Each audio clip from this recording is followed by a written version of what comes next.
Today's reports from the inbox. I've got two interesting stories, both from California, but different parts of the state. Let's get into this. Our first encounter is June 2015, Placer County, California, the Rubicon River between the footbridge and the power plant. To kind of give you a little bit of a reference, because this area of California, there's nothingness there. So this is by Hellhole Reservoir. Me, my brother, and family went far in, where no humans go, to an old gold claim.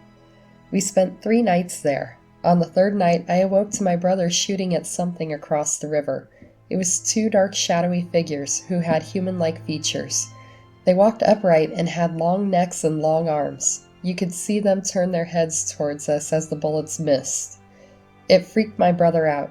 My friends started hollering and they stopped advancing towards us and crossed through thick vegetation. On the other side, we found big single pieces of scat the next day, and footprints so deep and far apart none of us could make them. Before I go on to the next report, I did want to make note. I had mentioned about this being out there in the middle of nowhere. I'm not kidding. The nearest town is like an 1.5-hour drive. It's in no man's land. I mean, people do go out there, but it's a long, long drive through nothingness to get there.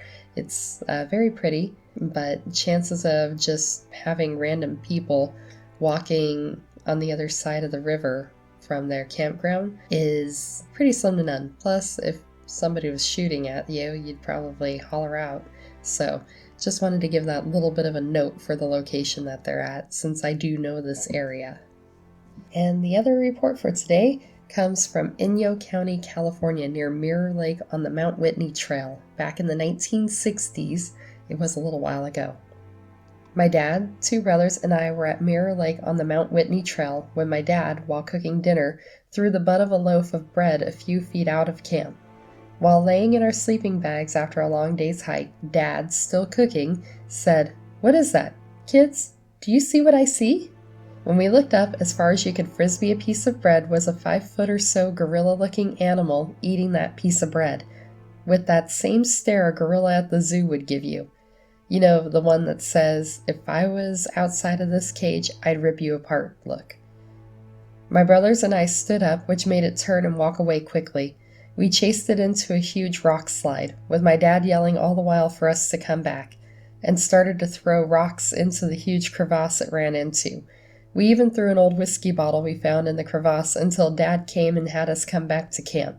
Spent a very scary night there and came back down the trail the next morning. We never made it to the top of Mount Whitney because of this encounter. This encounter's pretty interesting. I've looked at a lot of photos of the area. I have not been to the Mount Whitney Trail. It's not a trail that I'll probably ever see myself up on because I get elevation sickness and this thing goes high, to say the least.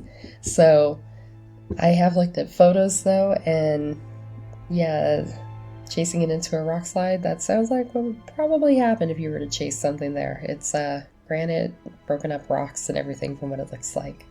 I do think it's interesting that these boys decided to go ahead and chase this creature, even though it had a "I'd rip you apart" look. So I probably would have stayed in my tent, but you know, this is 1960s. People had a little bit of a different mindset. So there's that for you. Well, thank you so much for sharing these encounters with us, and if you want to submit yours to the website, you can do that through the link that's in the description or on squatchable.com. And thank you so much again for sharing these, and we'll see you next time. Thanks. Have a good one. Bye.